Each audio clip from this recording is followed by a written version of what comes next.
పరిస్థితుల్లో ప్రభుత్వానికి కొంచెం ఇబ్బంది ఉన్నా రైతులకు ఇబ్బంది మరి నష్టం రావద్దు, దళారు చేతుల్లో మోసపోవద్దు.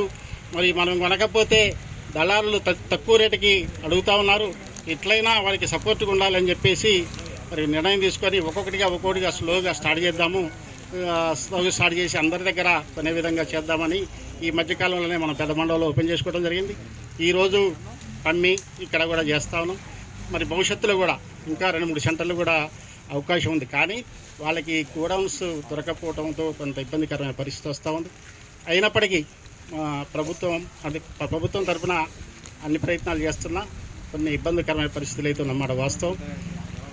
మేము కూడా వచ్చిన తర్వాత ఒక రైతు బిడ్డగా మరి నాకు కూడా ఉన్న అవగాహనతో, నాకు ముందు చూపుతో ప్రభుత్వంతో చర్చించి ఒకవైపు బట్టి గారితో అదేవిధంగా తుమ్మల గారితో చర్చించి మనం ఎక్కువగా గోడౌన్లు నిర్మాణం చేయాలి. ఒకవైపు వరి పంట బాగా పండుతూ ఉంది, అదేవిధంగా అన్ని రకాల పంటలు మనం కొంటా ఉన్నాం, వీటిని నిల్వ చేయడానికి అవసరం అని చెప్పేసి నేను చైర్మన్గా ఈనాడు మన కార్పొరేషన్కి 5 లక్షల మెట్రిక్ టన్నుల గోడౌన్లు ఉంటే దాన్ని మనం ఈ 2 సంవత్సరాల్లో కనీసం 5 లక్షలు పెంచి 10 లక్షల టన్నులు చేయాలని చెప్పేసి రాష్ట్రం మొత్తం మీద అక్కడ ఆదిలాబాద్ దగ్గర నుంచి మరి గద్వాల దాకా సుమారుగా 5 లక్షల టన్నులుగా జరిపే ల్యాండ్ ఎక్విజిషన్ చేసి టెండర్లు పిలిచి నిర్మాణం చేపట్టి ఇంకొక 2 నెలల్లో 2 లక్షల టన్నులు మరి కెపాసిటీ గోడౌన్లు చేతికి రాబోతూ ఉన్నాయి. ఇంకొక 4-5 నెలల్లో ఇంకొక 2.5 లక్షల టన్నులు రాబోతూ ఉన్నాయి.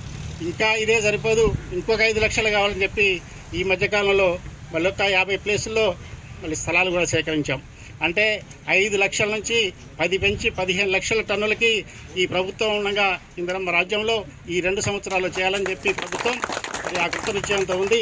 ఈరోజు ఆ రకంగా ముందుకు పోతూ ఇది ఎందుకంటే ఒక్క ప్రభుత్వానికే కాదు, ప్రభుత్వ అవసరాలే కాదు, ప్రభుత్వ అవసరాలు కొనడానికి నిల్వలు చేయడానికే కాకుండా ఈరోజు రాష్ట్రం మొత్తం మీద 30 లక్షల టన్నుల సన్న బియ్యాన్ని పేద ప్రజలకు ఇస్తా ఉన్నారు. ఈ బియ్యం కూడా నిల్వ చేయాలంటే కూడా మరి గోడౌన్లు అవసరం వచ్చింది.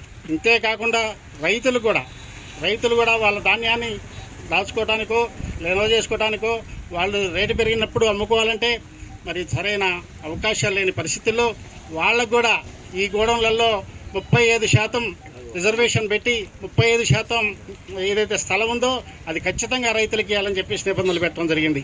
ఆ స్థలంలో ఆ ప్లేస్లో వాళ్ళు కనుక రైతులు ధాన్యం కానీ మొక్కజొన్నలు కానీ నిల్వ చేసుకుంటే మార్కెట్లో ఉన్న రేటు మీద 70% 80% మరి బ్యాంకర్స్ తోటి లోన్ ఇప్పించే కార్యక్రమం కూడా ప్రభుత్వం చేపడతాం.